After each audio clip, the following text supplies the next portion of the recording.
para essa nossa última mesa. Eu gostaria de passar os trabalhos da coordenação para o professor dessa faculdade, professor associado, que significa um professor que já estudou muita coisa e já entregou um monte de teses, que eu não vou nem explicar para vocês aqui, que é o nosso professor Alisson Mascaro. Muito obrigado. Professor Alessandro Octaviani, é uma alegria muito grande darmos início a essa última sessão deste evento de 2 dias em comemoração e homenagem a Juscelino Kubitschek. Eu quero saudar a todos os presentes, aos familiares, a todos os que estiveram em conjunto com a obra de Juscelino Kubitschek. Quero saudar as autoridades presentes, quero também lembrar aqui a presença dos professores, alunos desta casa. E quero dizer, minhas senhoras e meus senhores, da profunda alegria do Largo São Francisco em estarmos, nesse momento, chegando à reta final de um evento em lembrança, em memória, em homenagem de Juscelino Kubitschek, na medida em que esta nossa faculdade, ela não é simplesmente uma casa cujas paredes ensinem leis, jurisprudências e direito. Nossa casa, historicamente, há quase 200 anos, como os senhores podem ver, por esta sala da congregação, desde 1827, ela é uma casa na qual a luta política por um Brasil melhor, por uma sociedade mais justa, ela se exerce aqui dentro desta casa. Não direi a todos, posso dizer aqui a todos os presentes, não direi que as lutas desta casa foram sempre as melhores. Esta casa escreveu belas histórias, horrorosas histórias, mas esta casa teve luta. E, portanto, ela não só ensinou lei e direito, mas nossa casa debateu o mundo. E Juscelino Kubitschek, o debate em torno de sua obra, de seu legado, de sua construção para o Brasil, é um dos pontos fundamentais que esta casa insiste em fazer, e eu diria a todos, não só como um elemento passivo de recepção da história, mas para que nós possamos, da história do passado, resgatarmos nosso futuro. Minhas senhoras e meus senhores, esta mesa é composta pelo prefeito de São Bernardo, Luiz Marinho, ex-ministro da Previdência, um ilustre batalhador por uma sociedade melhor, um ilustre artífice da política paulista e brasileira contemporânea. É uma alegria, prefeito Luiz Marinho, termos a sua presença aqui na nossa faculdade do Largo São Francisco nesta manhã. E é composta também pelo Dr. Jean-Claude Aubry, que é um mestre, um ilustre homem de presença intelectual e espiritual. Eu diria ao nosso querido Dr. Aubry que é por conta de suas ideias, do plasmar de suas ideias, que este evento aqui acontece na manhã de hoje. Portanto, não poderíamos estar em melhores mãos também no final deste evento do que, junto consigo, ouvirmos sua reflexão e sua experiência nesta faculdade. É uma alegria muito grande. Quero dizer, minhas senhoras e meus senhores, antes de darmos início a esta última sessão, que o professor Alessandro Octaviani, que está aqui presente, conselheiro do CAD, professor da Faculdade de Direito do Largo de São Francisco, não é do meu departamento, o meu departamento é de Filosofia do Direito, dele é de Direito Econômico, mas o professor Alessandro é um dos artífices fundamentais desta faculdade nos dias de hoje, para que esta faculdade resgate a sua tradição de luta e a sua tradição política. O professor Alessandro é o responsável interno desta casa por este evento ter tido o brilho que teve e por chegar a este final agora, na manhã de hoje, com tanta alegria e com tanta convivência fraterna, amiga, de todos que conviveram com Juscelino Kubitschek e de todos os que hoje não conviveram com ele, mas têm a oportunidade de pensar juntos o seu legado e o futuro de sua produção e ideia para o Brasil. Eu tenho uma alegria muito grande, o professor Alessandro Octaviani é meu amigo desde os tempos de bancos de escola, nós estudamos juntos nessa faculdade, na mesma sala, e, portanto, eu posso dizer, sem sombra de dúvidas, é o meu melhor amigo desde os tempos dos bancos da escola, e é uma satisfação muito grande, professor Alessandro, estarmos juntos aqui neste momento. Professor Alessandro, que transita no mundo de São Paulo, de Brasília, com a política e a academia e a economia, portanto, não há ninguém melhor do que ele para poder, aqui neste momento, ter organizado um evento como este.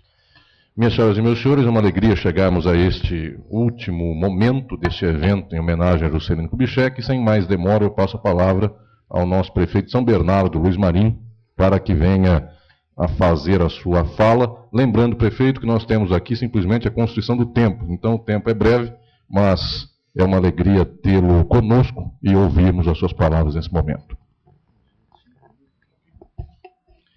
Meu bom dia, queria cumprimentar a todos os amigos e amigas, cumprimentar o Alisson Mascaro, um prazer grande, mando um abraço para o nosso amigo lá se encontrar por esses dias, o Alessandro, é um grande prazer, Alessandro, grande professor brilhante, e o Claude Burri, é um prazer grande partilhar a mesa contigo, cumprimentar também o ministro, que foi o ministro JK, ministro Ronaldo Costa Couto, e o Carlos Murilo, aqui, né, que tive o prazer de conhecer na entrada, dar um abraço, trocar um abraço de afeto, prazer grande estar. E, mais uma vez, voltar a essa casa, que o fato de pisar aqui nesse chão, essa faculdade, nessa universidade, é motivo de alegria para quem não teve a honra, o prazer de ser aluno e ser professor e partilhar. Então, cada vez que sou convidado, eu venho aqui com muita alegria, viu, Marco? Um amigo Marco aqui presente também. Falar do JK já é motivo de muita responsabilidade, especialmente para quem, né, dirige uma cidade como São Bernardo do Campo. É uma cidade, né, que tem tudo a ver, né, as homenagens a JK, São Bernardo tem até por obrigação. Então, um debate aqui, uma reflexão sobre a importância de JK, né, motivo de satisfação, e eu não poderia negar o chamado, e vejo até como obrigação de minha parte, pelo que representa JK para São Bernardo. O presidente JK poderia ser lembrado por diversas de suas realizações, todas elas grandiosas e típicas de um homem que sonhou alto. Sonhou com um país feito de gente honrada e orgulhosa de sua pátria. Poderíamos falar do prefeito Furacão, que revolucionou o urbanismo de Belo Horizonte com a construção da Pampulha, uma obra que alterou os rumos do desenvolvimento da cidade e nos blindou com a arte de Niemeyer. Depois, como governador, estruturou um polo industrial que impulsionou o crescimento de Minas e trouxe uma grande quantidade de indústria ao país, dispostas a investir em produção, gerar emprego e renda aos brasileiros, como foi o caso da primeira fábrica da Mannesmann. Com o presidente, foram 50 anos em 5, é chovendo molhado falar disso, baseados em um sólido plano de metas, capaz de impulsionar nossa indústria e dar ao brasileiro a certeza de que podemos mais, podemos ir mais longe sempre. Um presidente que, em 4 anos e 10 meses, construiu no coração do Brasil, nossa capital, uma obra que merece todo o respeito e admiração. Juscelino foi o presidente que, entre outros grandes feitos, impulsionou o desenvolvimento industrial do país. A história da indústria brasileira, né, Juscelino tem grande responsabilidade nisso. Com a disposição que nutre todo grande estadista, trouxe ao Brasil a indústria automotiva, adensando totalmente a nossa cadeia produtiva. E nós, da região do ABCD, devemos muito a Juscelino. Primeiro porque é de seu governo a criação da indústria automotiva no Brasil, com a atração das montadoras e toda a cadeia de autopeças para a região do ABC, com a vinda da Volkswagen, da Chevrolet, depois virou GM, e da Ford. Essa visão do presidente e de sua equipe hoje movimenta uma das regiões mais ricas do país. Por conta dessa, e não só a região, mas todo o setor automotivo brasileiro, por conta dessa riqueza, São Bernardo do Campo, que o governo e toda a região podem olhar para o futuro de forma mais arrojada, podemos sonhar ainda mais alto. Essa mesma visão de Juscelino lançou os homens públicos do Brasil a planejar, a pensar o futuro, a traçar metas, planos, concretizar sonhos. O plano de metas foi uma dessas conquistas de seu governo e deixa lições para todos nós. Juscelino conseguiu não só retomar nossa vontade de sonhar, mas nos proporcionou os instrumentos de ação para, por meio do Estado, alcançar esses sonhos e irmos mais longe. Esta é uma das marcas que busco em minha atuação como prefeito de São Bernardo, assim como fiz quando tive a honra de ser ministro do Trabalho e Emprego e ministro da Previdência do presidente Lula. Temos de ter metas claras, planos traçados. Na gestão das grandes cidades brasileiras, as lições de Juscelino que gostaria de destacar são de duas ordens: a gestão democrática do orçamento público e os investimentos em inovação tecnológica e no desenvolvimento de uma cidade inteligente. Primeiro, a elaboração democrática e participativa do orçamento público, que em São Bernardo do Campo possui dois instrumentos: o orçamento participativo e o PPA participativo. Esses instrumentos permitem que o cidadão e cidadã tenha mais familiaridade com a gestão de sua cidade e dê sugestões concretas sobre a destinação e as prioridades para os recursos públicos. Não tenho dúvida de dizer que foi graças ao PPA participativo, que criei no meu primeiro ano de governo, em 2009, que conseguimos levar adiante os vários programas e projetos que estão mudando a cara de São Bernardo do Campo. No nosso governo, a participação cidadã é método e marca de governo, é compromisso. Outro ponto é o planejamento da cidade com o uso da tecnologia e da inovação. Temos buscado usar a criatividade do cidadão e dos gestores públicos para construir uma cidade que seja mais prazerosa de se viver, que consiga produzir tecnologia voltada para a melhoria da qualidade de vida das pessoas. Por essas razões, nós apostamos na construção de um programa de inovação tecnológica que preza pela união de esforços para construir a cidade que queremos e desenvolver as tecnologias que nós, brasileiros e brasileiras, precisamos. Precisamos utilizar a tecnologia e do conhecimento humano para potencializar o desenvolvimento econômico e social do Brasil, como manda nossa Constituição Federal. A região do ABC tem um papel importante nesse projeto. Para isso, estamos implementando um parque tecnológico que, de forma pioneira no Brasil, reúne entre seus atores as instituições de ensino superior, os empresários, o poder público e os trabalhadores. Essa combinação poderá fazer com que alcancemos resultados ainda mais virtuosos, principalmente em setores que temos grandes possibilidades de obter êxitos extraordinários. Nosso parque tecnológico tem foco e meta. Queremos ser referência em tecnologia do setor automotivo.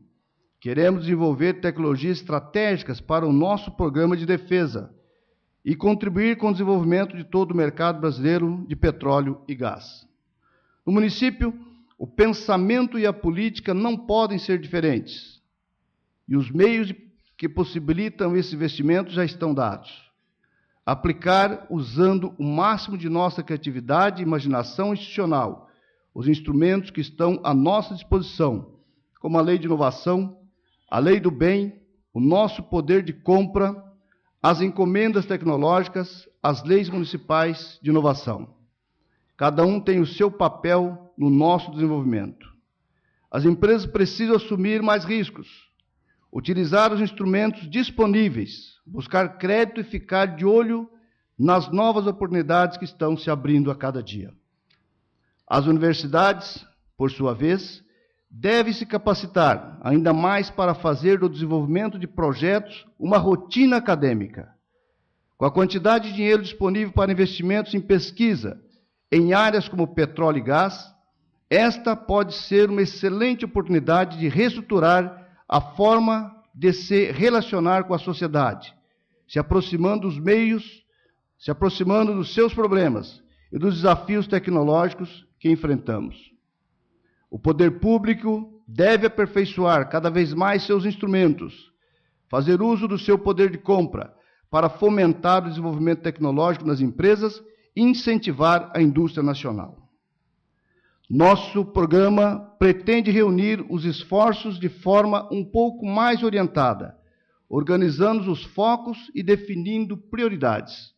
Aqui, a cidade pode dar mostras de uma das coisas que melhor sabe fazer: colocar na mesma mesa os empresários, trabalhadores, a academia e o governo, para desenvolver as melhores soluções para a cidade. É assim que estamos modelando o nosso futuro.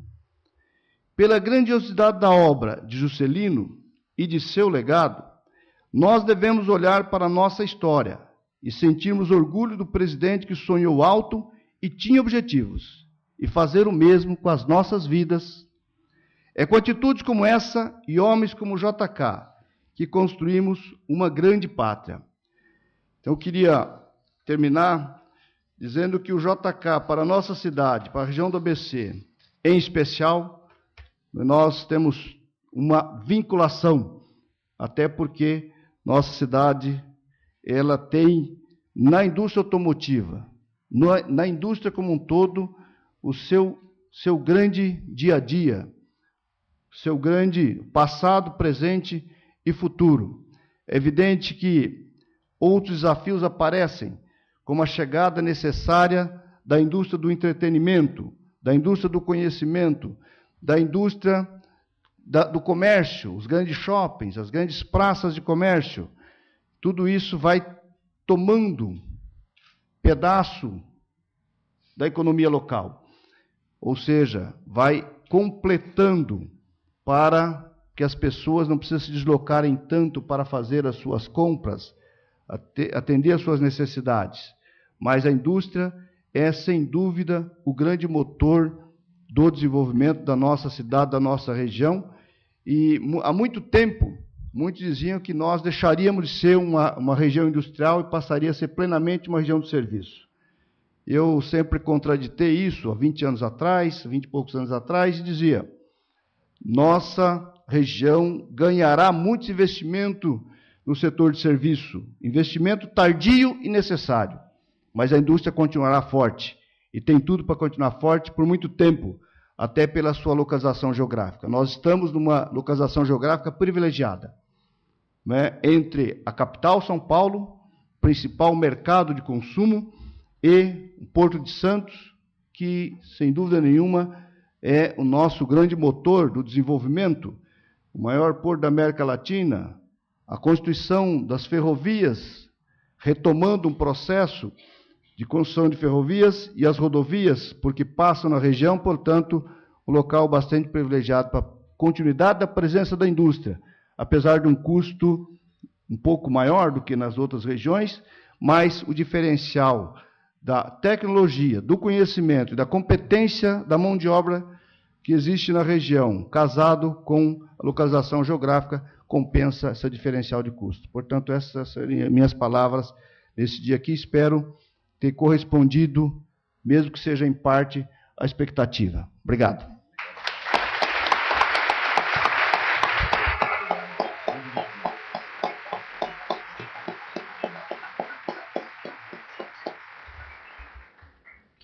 Nós agradecemos imensamente ao prefeito Luiz Marinho pela reflexão que nos fez, que trata do passado e aponta para o presente e o futuro.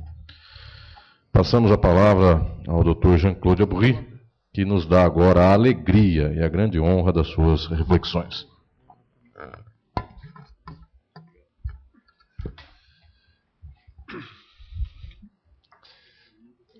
Bom dia. No primeiro momento, um sentimento diferenciado de poder estar dentro dessa faculdade, junto com a diretoria, com os professores e com você particularmente, aluna nessa faculdade. O encontro entre as pessoas que vivenciam a família, as pessoas que ficaram junto com Juscelina. O que nós temos a ver em comum? Agradeço à mesa de poder apresentar desde ontem várias facetas importantes, diferenciadas. Até Carlos Mourinho hoje, que podia até dispensar palavra por um sentimento que não enganou ninguém. O amor. E gostaria de iniciar minha apresentação tentando ver o legado de Juscelino sobre uma visão diferente. E o que nós podemos, dentro dessa faculdade, esperar, procurar, criar, para ser à altura desse gênio que criar o Brasil, certo ou errado, mas que de qualquer maneira tentar. E entre eles, uma figura espetacular, que justamente é o objeto da nossa comemoração, que é Juscelino Kubitschek de Oliveira. Para iniciar, se Ronald me permite, eu vou usar uma leitura que está na contracapa do livro, escrito por um jurista eminente brasileiro que merece de ser motivo de reflexão, o Saulo Ramos. Meu caro Ronaldo, terminei de ler seu livro maravilhoso. Você conseguiu revirar dentro de mim o sentimento triste e severo contra a ditadura militar que eu havia sepultado há muito tempo para evitar que me fizesse mal. A narrativa simples, inteligente, bem articulada, revive Juscelino inquieto, real, doce, tal como ele era, tal como foi e é para o que os conhece. O livro está emocionante. É um pouco da nossa trajetória. Conhecer Juscelino, nós temos várias possibilidades. Mas conhecer Juscelino é, ao mesmo tempo, conhecer um pouquinho da gente, de cada um de nós. Porque hoje, nesse momento, eu poderia chamar, se você me permite, de ser meus amigos, porque nós temos alguma coisa em comum. Um homem, independente das nossas expectativas, das nossas crenças, o homem unifica a gente. O pão unifica os companheiros. Os amigos unificam um sentimento comum. Entender o que nós podemos fazer do passado para ser projetado no futuro. Reviver apenas uma comemoração é maravilhoso, é absolutamente indispensável. Não se constrói o futuro sem passado. O passado é triste porque ele passou. O presente é uma farsa. Porque o momento que a gente se dá conta que ele é presente, ele já morreu. E o futuro ainda não existe.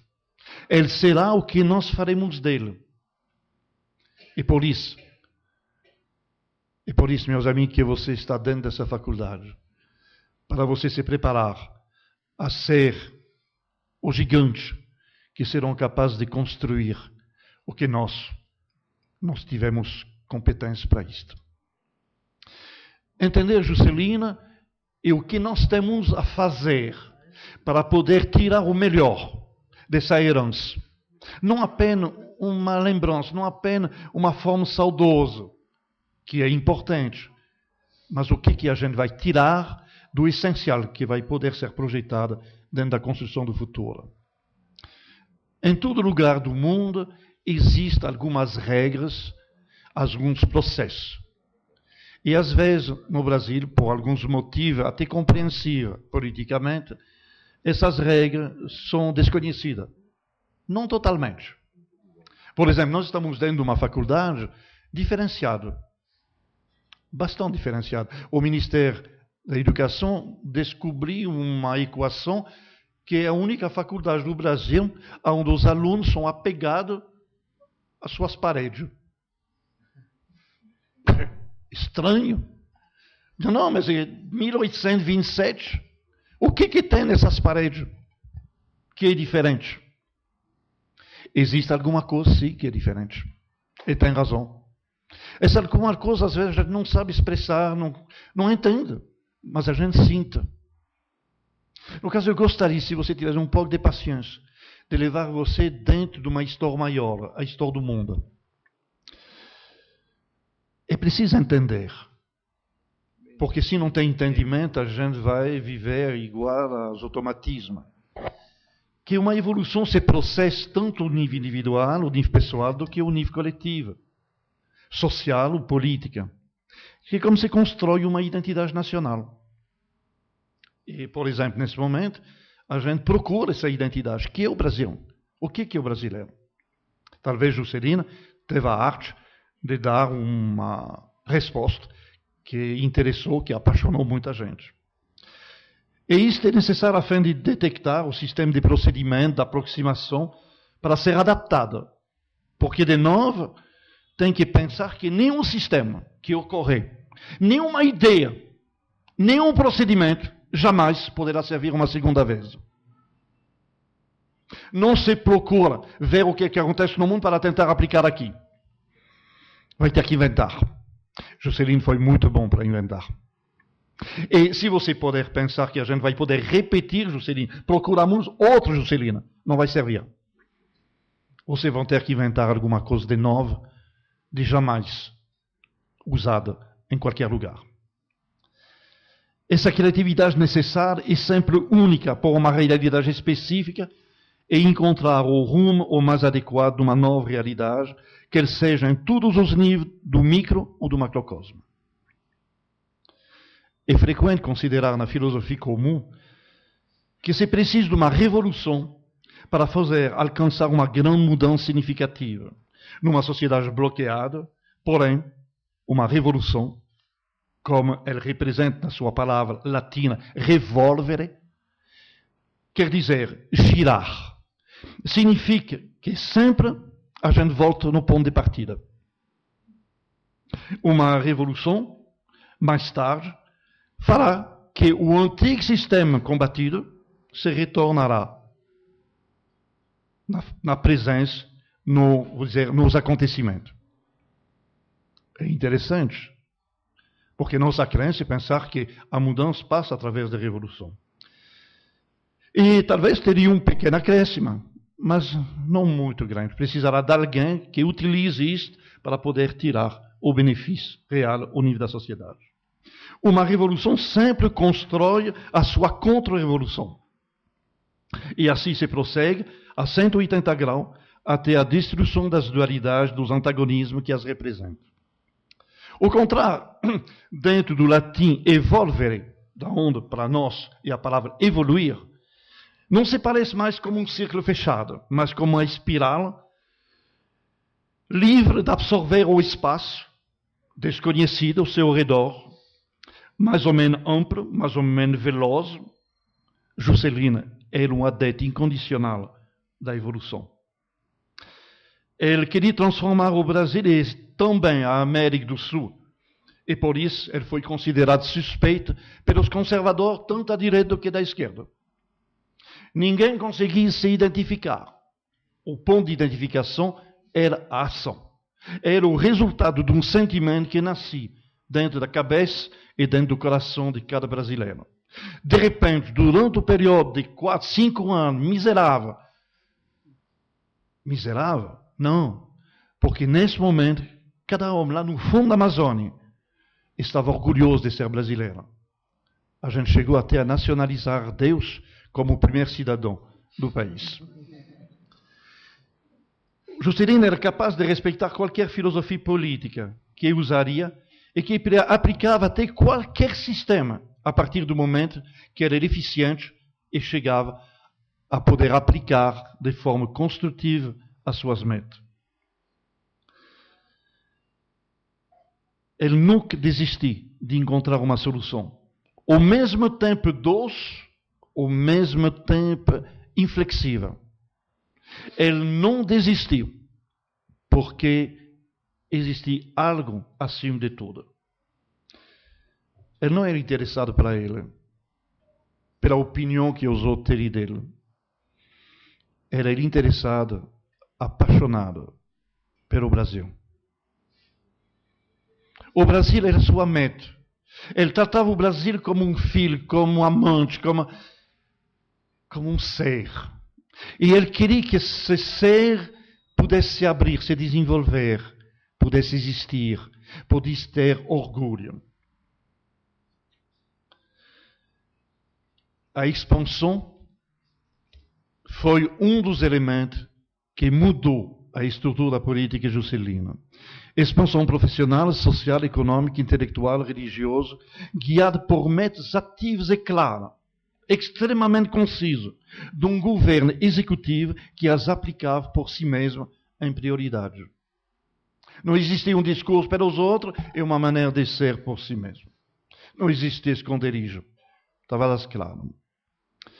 Entre múltiplos fatores, podemos observar a repetição, em regra geral, que reaparece a cada momento da história, a cada lugar do mundo, quando se trata de grande mudança, de grande transformação.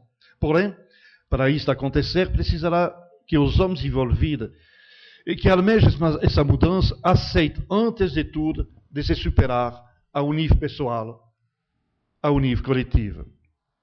Como seria, de uma certa maneira, um sacerdócio. Cada povo, cada país, como cada pessoa experimentará momentos cíclicos que alternam a prosperidade, o sucesso, a glória, e até a perda, o declínio, a desaparição, para reiniciar novamente, reexperimentar uma roda completa.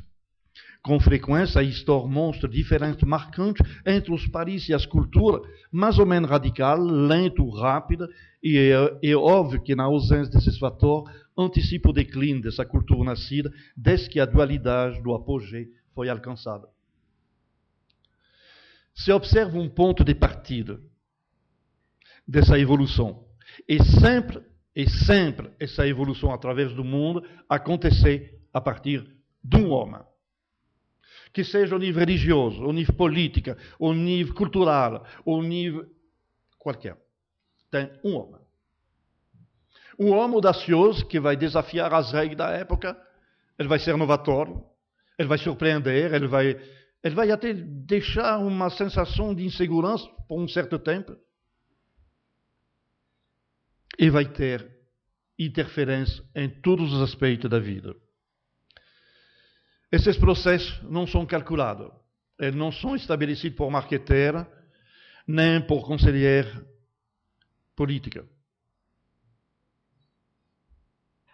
Eles são feitos por pessoas que estão tranquilas consigo mesmas, que não precisam de comprovação e que precisam, antes de tudo, ser apaixonados por uma ideia, uma pátria. A gente pode pensar em termos de país, em termos de nação, e a gente se pergunta, o que o país pode me oferecer? Por que você está no Brasil? Porque você recebe alguma coisa diferente? Está melhor aqui? Mas quando se trata da pátria, é totalmente o oposto.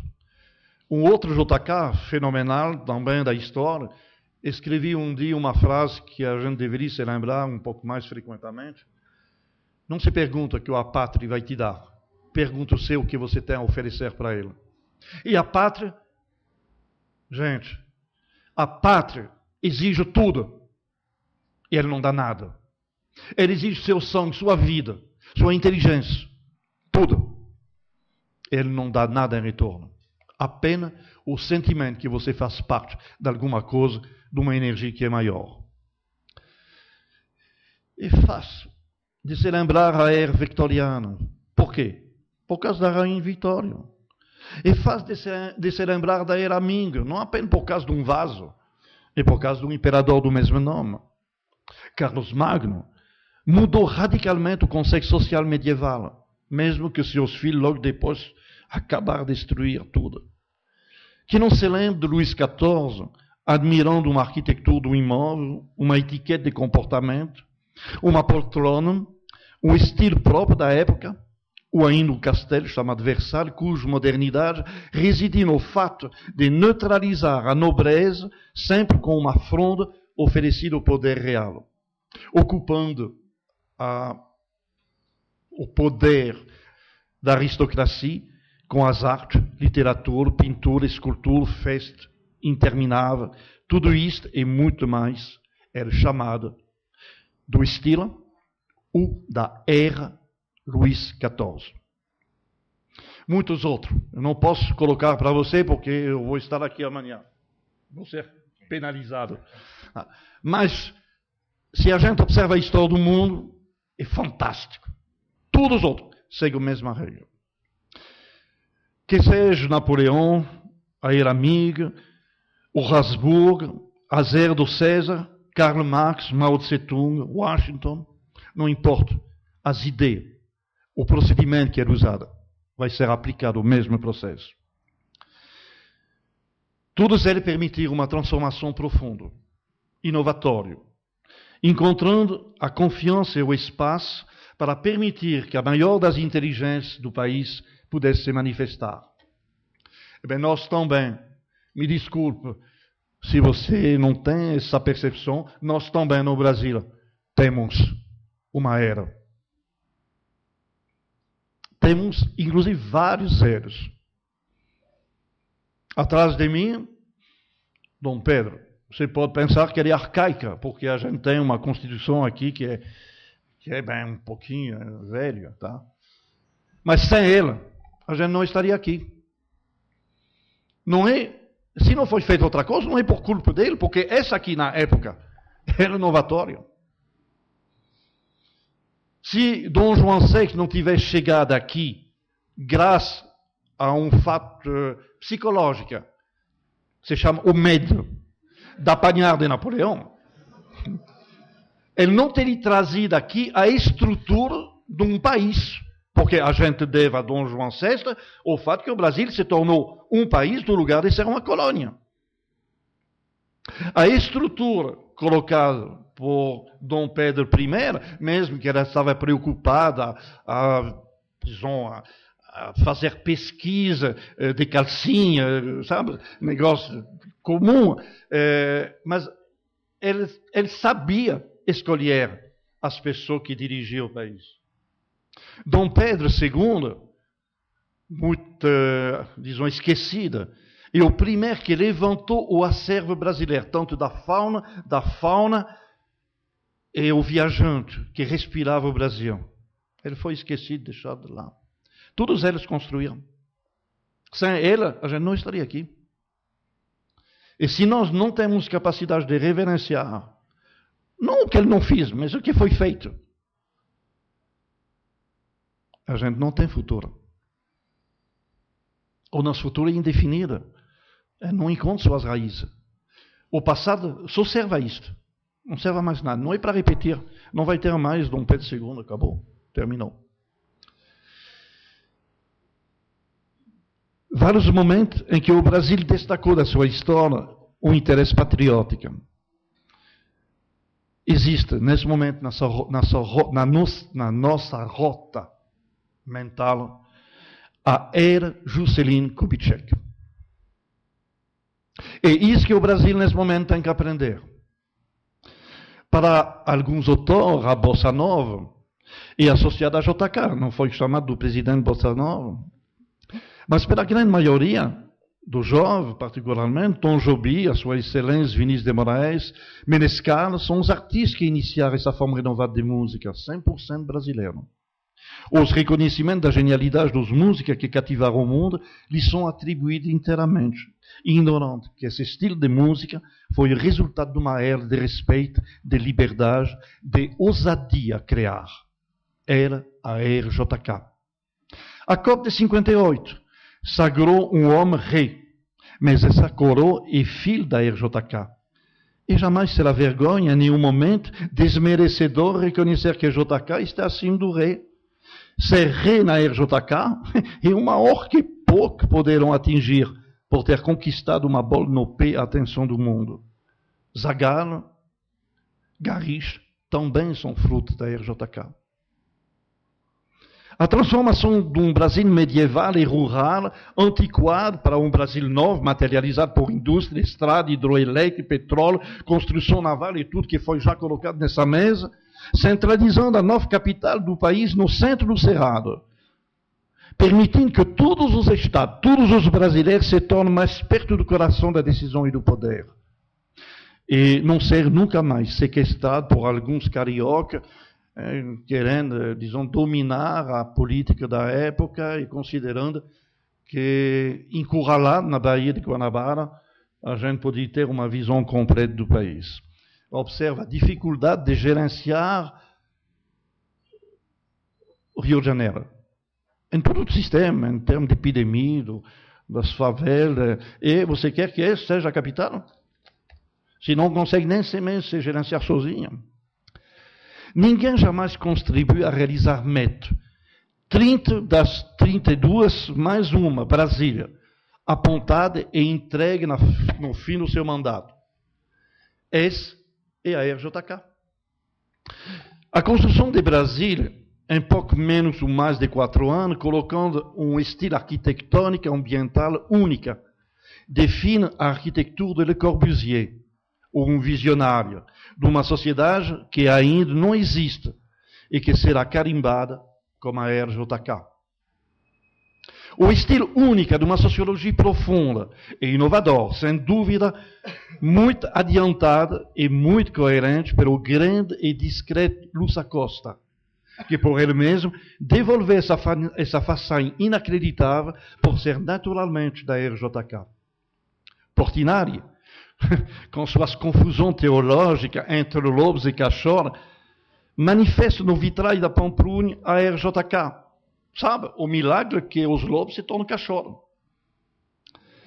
O estilo único de um Le Corbusier gigantesco, demonstrado pelo sangue, a inteligência, a audácia de Oscar Niemeyer, e a marca registrada da RJK.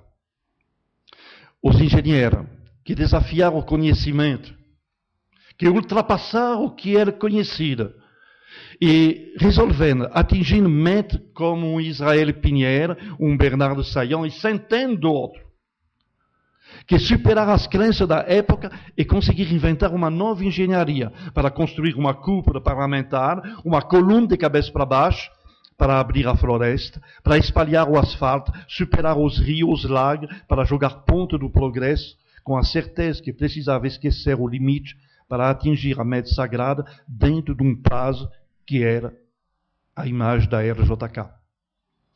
Gênio, muitas vezes até não conhecido por nosso país, como, por exemplo, Celso Furtado, Anis Teixeira, que participou da implantação do sistema universitário e pedagógico de Brasília, criando uma forma inovadora de enxergar a educação, não foi levada a sério por seu próprio país, mas foi adotada irrestritamente pela Coreia do Sul, que em 10 anos, por causa dessa educação, saiu de uma estrutura conservadora e arcaica até a ponta da tecnologia mais avançada.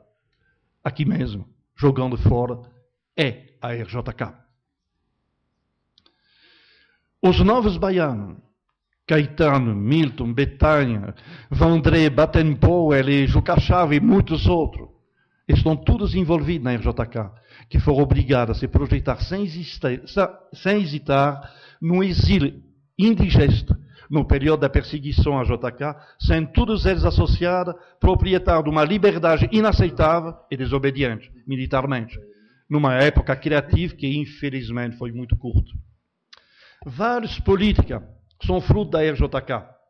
Mesmo tendo alergia a pensar nessa opção, pelo menos alguns, como o insuportável Lacerda, ou seus combates à la Don Quixote, nada seria na história sem JK.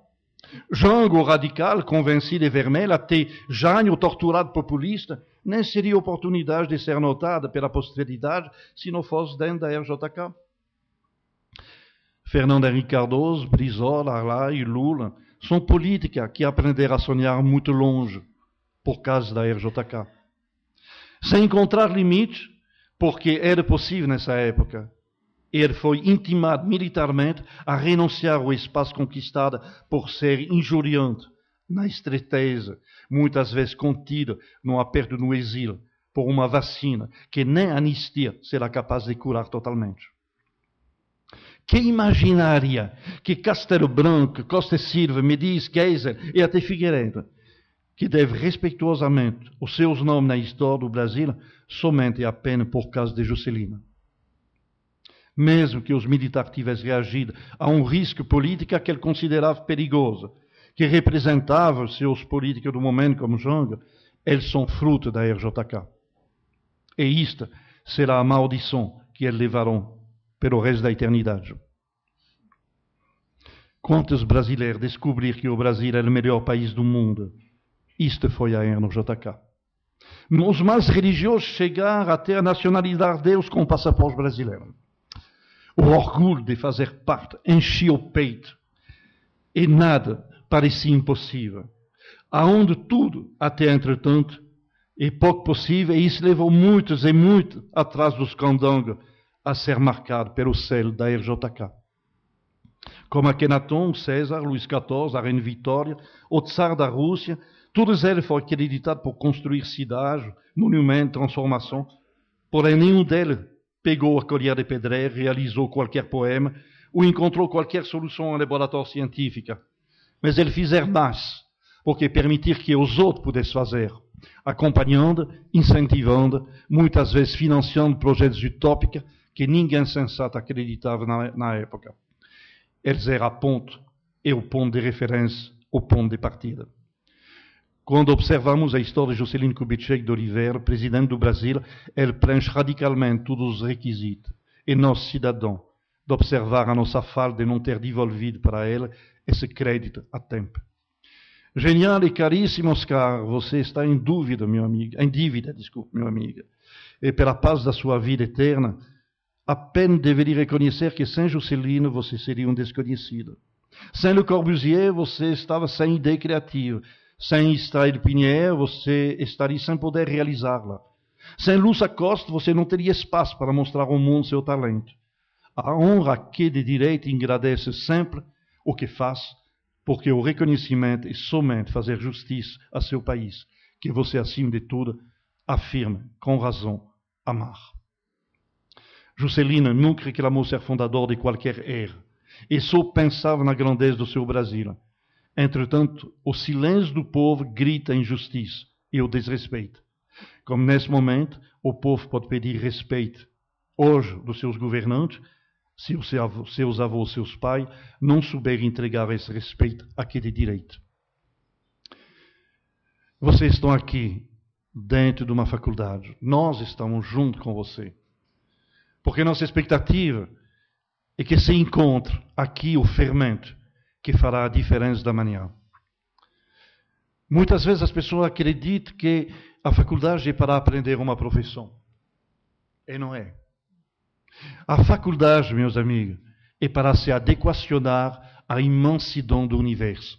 Razão por qual ele se chama de universidade. E se por acaso você se apaixona por um procedimento, por um sistema, é porque somente antes disso você aprender a ser um homem, uma mulher que faz parte desse universo. O grande problema é de receber uma grande quantidade de informação e não ter o espaço aonde colocar essas informações.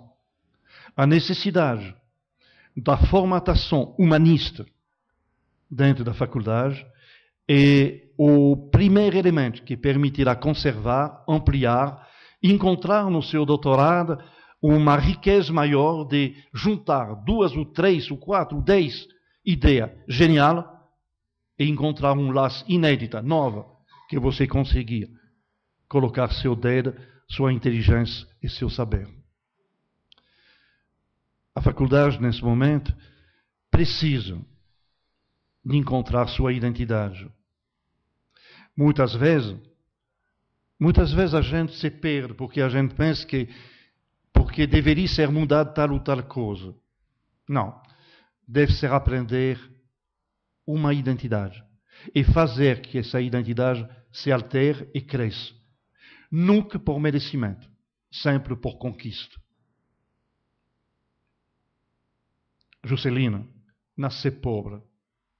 Nasceu dentro de uma família onde nem um sapato era permitido. Esperou 7 anos para poder calçar um sapato.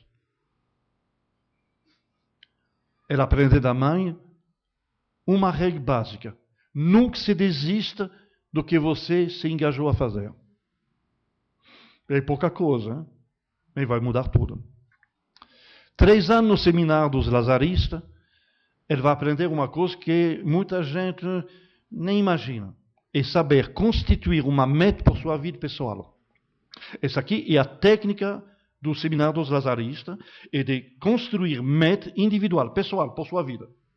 O gênio de Juscelino é de poder transferir uma meta individual numa meta coletiva.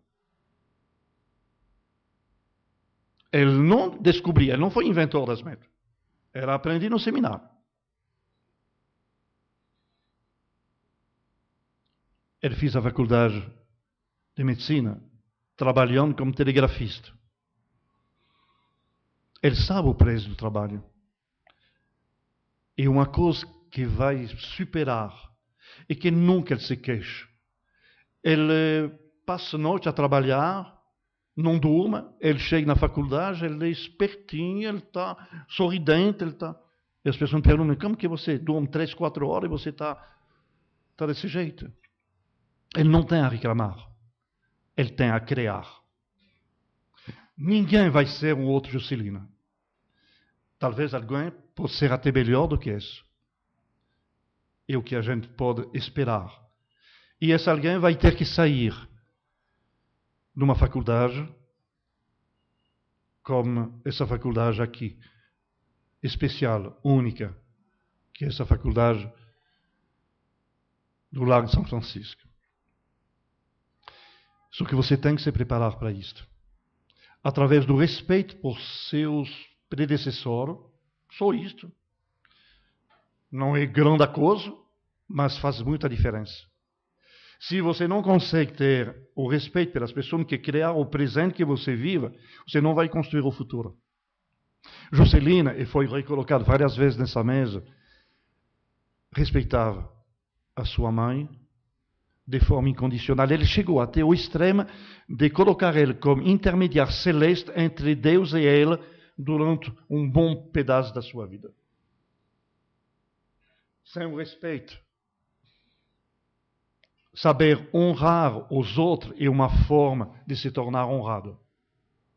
No caso, honrar Juscelino hoje, para nós, não é um ritual. Não é uma forma, vamos dizer, de saudosismo. É muito mais do que isto.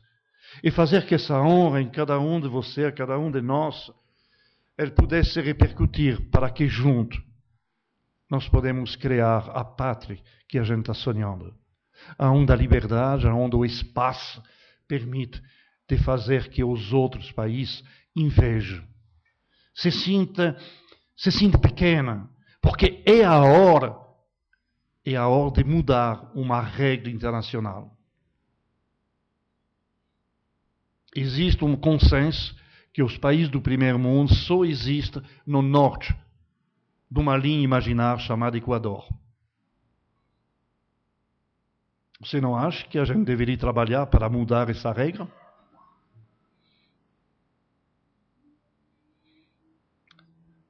É por isso que um dia eu decidi de ser um viajante, eu diria, eclética, e decidi que eu colocaria minha competência, meu conhecimento, minha vida, ao serviço de uma pátria que eu quero construir com você, o Brasil. Não perde essa oportunidade. Você na faculdade tem direito a se apaixonar por tudo. Você tem direito a questionar, a reclamar. Porque através dessa paixão, você tem que descobrir a paixão do seu país. Se apaixonar por uma ideia política é necessário, é gigante, mas é insuficiente se não tem o amor por sua pátria. A paixão por um sistema, por uma maneira de agir, é feita pelo povo. O líder, ele só tem paixão pela pátria. É difícil, às vezes, de ouvir uma coisa dessa. Mas é a realidade. Em qualquer lugar do mundo. E Juscelino dá o exemplo disso. Ele não era uma pessoa de partido. Ele utilizava todas as ideias, ideologia. Eu me encontrei alguns dias atrás com uma pessoa que vivia do tempo de Juscelino. Ele estava do PSD, quer dizer, do lado da oposição a Juscelino. E ele foi nomeado por Juscelino a um cargo. E o Partido Conservador, entrou reclamando como que você aceitou um cargo desse idiota lá, de inimigo do povo. Eu falei, mas, espera, não, eu posso ser de um partido, mas ele não me perguntou. Porque ele achou que era competente para fazer isto. Gente, na faculdade, todos nós, a primeira coisa a poder descobrir é o espaço que nós temos para entender, para conhecer, para sonhar Não perde essa oportunidade, porque sabe de uma coisa. A doença da juventude é a doença que se cura o mais rápido. Ele não precisa de tempo. Apenas você perceber que você já está sendo curado e você entrou dentro do sistema e você perder essa simplicidade, eu diria essa força, essa confiança. Nós estamos aqui, juntos para celebrar o aniversário de Juscelino, junto com a família, com as pessoas que viveram com eles. Muitos de vocês, com igual a mim, eu conheci Juscelino, meu primeiro encontro com ele, e no dia do inteiro em Brasília. E ele mudou. Ele mudou tanto que eu nunca deixei o Brasil. Porque eu vi os candangos levantar esse caixão, cantando. Nós estamos no período da Revolução, ditadura. Gente, não cabia em algum lugar na minha cabeça o que é isso aqui. Como? Então, espera. Não dá para entender. E durante muitos anos, há mais de 17, 18 anos que eu estou pesquisando mesmo, me deslocando, encontrando pessoas, lendo tudo que está sendo escrito, vendo tudo que está sendo feito a respeito de Juscelino. Porque ele me fascina. Porque é um herói que eu gostaria que você admirasse tanto que eu consigo admirar. Porque é um herói que foi injusticiado. Eu, por terminar, porque eu acho que eu ultrapassei já, hein? Me dá mais um segundo. Não, a minha conclusão é importante. Refletir sobre Juscelino é justiça. Comemorar a honra do nascimento é uma honra que encarnou o novo Brasil. Mas nós precisamos de fazer alguma coisa concreta. O que podemos fazer? Bem, eu acho que a primeira coisa eu gostaria de ver com o professor Magalhães, através de todos nossos amigos aqui. Ele falou ontem de uma forma que me tocou, que Juscelino é a pessoa que não era estudante da faculdade, que mais encarnou o espírito dessa faculdade. O que a gente está esperando para colocar uma doutorado honoris causa post-mortem por Juscelino? Ele que foi tanto criticado. Juscelino tem uma coisa que atrasou também. Isso aqui vale por uma faculdade de Direito. Ele foi acusado de ser a 7ª fortuna do mundo, de ter falido o Brasil, de ser o inventor da inflação, enfim, muitas outras coisas. Bom, acho que... Ele foi vítima de uma CPI, presidida pelo general Figueiredo. O general Figueiredo teve a oportunidade, conheci ele, de me dizer, ele falou isso por várias outras pessoas, que a CPI ficou uma água de ralo, quer dizer, não encontrou nada. Mas você sabe de uma coisa, não tem uma lei sequer que foi editada para o país pedir desculpa de uma injustiça. Ele é apenas protegido pela lei da anistia. Mas a lei da anistia é outra coisa. A lei da anistia diz, não, você combateu o governo, você fez alguma coisa, você explodiu lá, não, você sequestrou. No caso, a gente lhe perdoou. Juscelino precisa ser perdoado? A lei da anistia não se encaixa por Juscelino. Nós estamos em dívida. Como que você quer que a gente construa o futuro honrado se o nosso passado é vagabundo? Sim, senhor. Se a gente não tem passado, a gente não tem futuro. E que eu gostaria que você pudesse sonhar que o seu futuro está nas suas mãos, da maneira que você vai gerenciar seu passado. Juscelino é um caminho que pode ajudar muito o Brasil a ser o que nós queremos que ele seja. Obrigado e me perdoa de ter extrapolado um pouco, mas eu risco. Eu nem vi, estava lá. É tudo.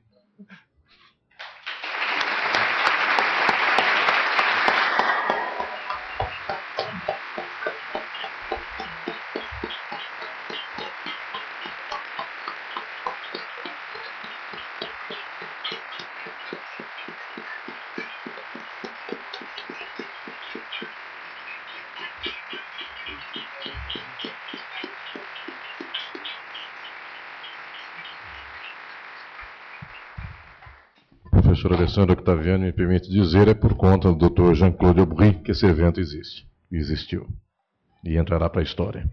Muito obrigado, Dr. Aubry. É uma grande satisfação tê-lo falando no Largo de São Francisco. Uma grande alegria.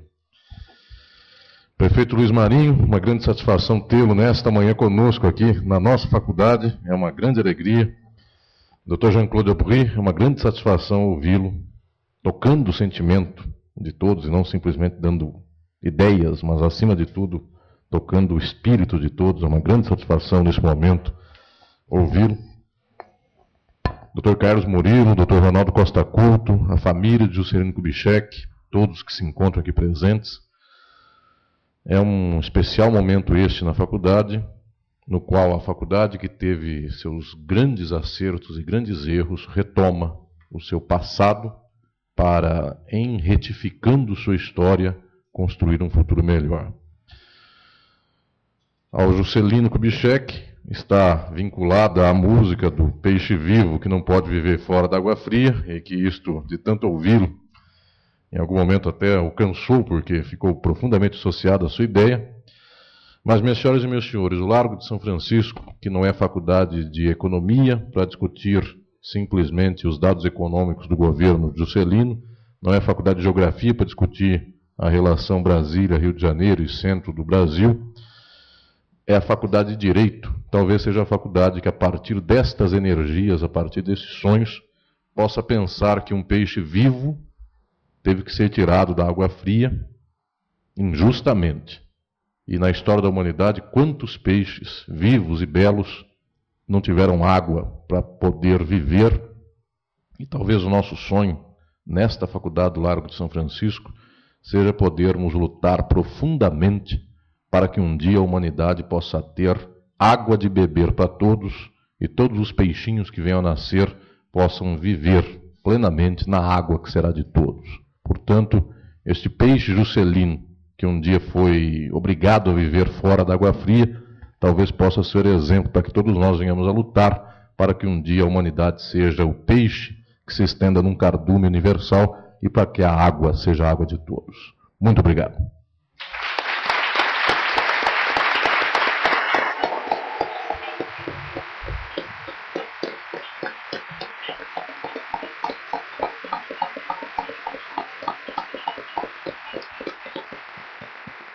Passo a palavra ao professor Alessandro Octaviani, meu querido companheiro e irmão, para as palavras finais desse evento. Estamos chegando ao final e as palavras são as mais curtas possíveis. É um enorme agradecimento a todos os que fizeram com a sua atenção, o seu amor, aqui, a sua dedicação, esse evento ser possível. Nós estamos cumprindo aqui o melhor papel possível para a universidade pública, que é trazer a história viva, a produção biográfica, a liderança política que metaboliza tudo aquilo e leva para a realidade das pessoas, a liderança espiritual, que é aquela que nos toca profundamente e que nos dá mais energia para que nós sigamos. Então, como um pequenino soldado da universidade pública, em nome da universidade pública, eu não posso fazer mais nada senão agradecer a todos vocês que fizeram a Universidade de São Paulo ser maior nesses 2 dias. A Faculdade de Direito do Largo de São Francisco agradece vocês todos por esses 2 dias. Vocês nos fizeram maior do que nós somos. Muito obrigado a vocês.